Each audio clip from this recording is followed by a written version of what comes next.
Myself, like a lot of you guys, was a part of the nearly 1 million people who played New World at launch. Of course, I fell victim to the hype watching some of my favorite streamers play the game, but when I loaded into the game with a few of my friends for the first time, the experience was second to none. Leveling, grinding for resources, experimenting with different builds, it was all fantastic. But after a certain point in the game, it became so monotonous doing the same activities, searching for the same resources over and over again. It began to feel like a chore, so naturally, like a lot of you guys, I quit playing. I've never thought of New World as a bad game. In fact, I never really ran into a time where I was actively hating the game while I was playing it.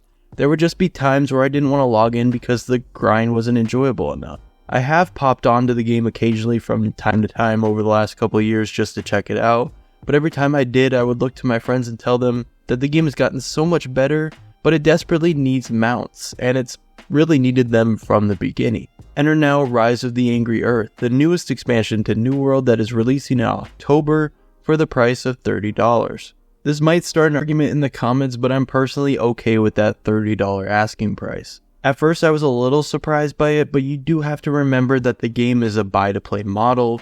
You buy in at a fixed price, right now it's $40 for example, and that's it. You can play the whole game. Of course, like every game now, there's a battle pass, but it is what it is as far as I'm concerned. To dive into the expansion itself, essentially they're taking the southeastern tip of the map, otherwise known as First Light, and completely transforming the zone into a new area known as Elysian Wilds. There will be brand new landscapes, creatures, a new expedition, a new Harun ability, a reworked story, and of course mounts. But the question really is, will this expansion save New World? One could argue that New World is anything but dead.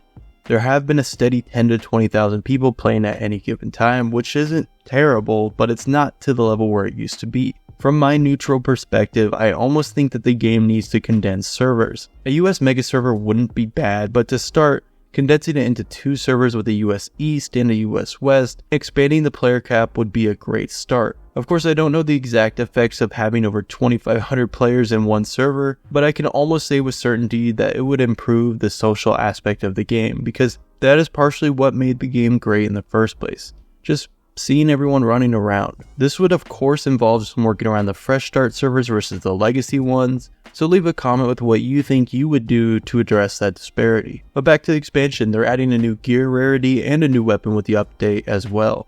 That tier of rarity is called Artifacts, which sounds super interesting to grind for, and that new weapon is a flail, which was almost described as an offhand for a support character, or just a weapon with light DPS. I will say the animations on the flail also look really cool as well. However, what I think is really the appeal for this update, well at least for me, is the mounts. It makes everything faster, more efficient, and as a bonus, the mount system isn't just a vehicle to move you around the map, it's also another trade skill that you can level up to increase your speeds, buffs, and more. Speaking of which, trade skills are increasing their level cap up to 250, with described new items to gather, refine, and craft. Gear score is increasing to 700, and the level cap will increase to 65. A quick note that mounts will also come in the form of horses, wolves, and lions at the start, but more are likely to come along the way.